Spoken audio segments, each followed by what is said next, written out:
If P equal to 28 then one is equal to, அதாவது என்ன கேட்குறாங்க அப்படின்னா, இப்போ பேங்கிறது வந்துட்டு 28 அப்படிங்கிற நம்பரை வந்து குறிக்குது அப்படின்னா வானுங்கிறது எந்த நம்பரை குறிக்கும் அப்படின்னு தான் வந்து கேட்குறாங்க.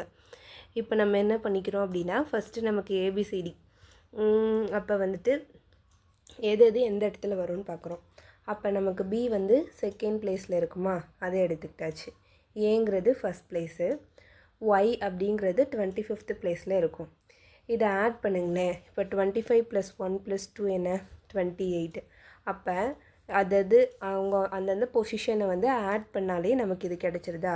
அதே மாதிரி இப்போ இதையும் பண்ண போகிறோம். இப்போ டபிள்யூங்கிறது என்ன பிளேஸில் இருக்கும் அப்படின்னா 23. ஓகேயா.